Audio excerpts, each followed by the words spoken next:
Hey, what's up guys? Welcome to another Why I Use Studio One tutorial session. Today we're going to talk about automation and how you can use Studio One's variety of automation features in order to easily write automation. Now we're going to dive right into my favorite way to actually apply automation to the track. It's really cool. And if you want to write an automation lane to your track, the first thing you want to do before I show you how this feature works is you got to make sure you go in here to advanced. Make sure you have automatically add envelopes for all touched parameters, because that's a very important thing that you need for this to work. So if I want to write a parameter, there is a variety of ways that we can use. The easiest way and the most common way is to first move the parameter. And then once you move the parameter, you'll notice that up here, it turns to, filter one cutoff. If I move the resonance, it changes to filter one resonance. And you have the option of hitting add automation lane, which I never use because it adds a separate automation lane that's not linked to, or it is linked to the track now. Did they change that? Oh, that's cool. Anyway, yeah, so it adds it directly on the track now, which is cool. It used to be that you had to drag it, it added it on the track, but now you can just click that button apparently, and you can just drag it on there. And so once it adds it on there, you'll have access to it. Personally, I don't like seeing it right there. I like to typically have it beneath the track. So all you can do is just click on this little automation button. The other way to do it is just hit A. Or for me, it's Alt A, which does expands envelopes. That's the shortcut, is to show envelopes, is to expand them. If they're hidden away and you hit that button, it expands the envelopes. Once you have envelopes displayed, the global shortcut to hide them and then show them is A. It just hides and shows them. So once you've got that shortcut, that automation lane, you can literally just draw in automation if you want, and you get pretty cool automation that way. And that's just resonance. It wasn't cut off, so it sounds weird. Automate the cutoff because that's most obvious. And you can have it directly on the lane. I have it set up so that I can do it on the lane if I want to, and I can still move the note around.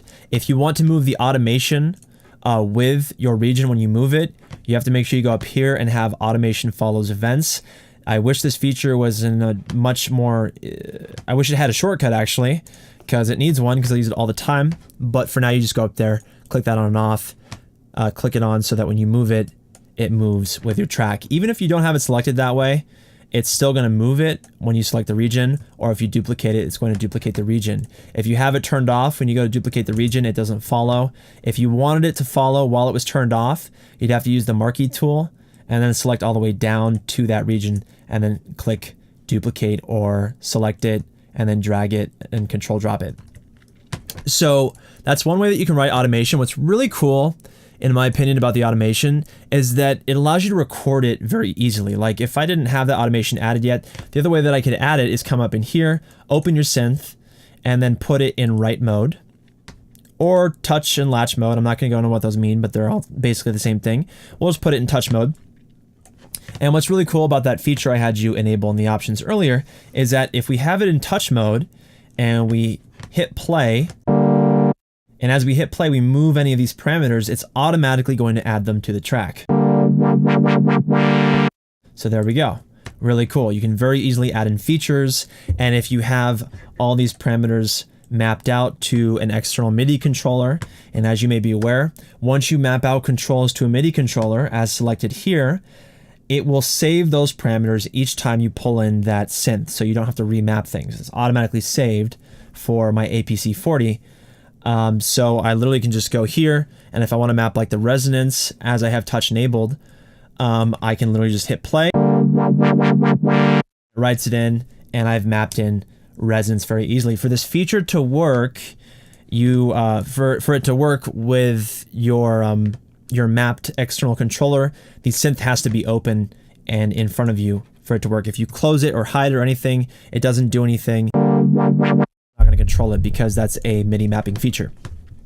However, if you already had the feature added in, say for example, just do like whatever, we'll do XComp, right? We add that automation lane in.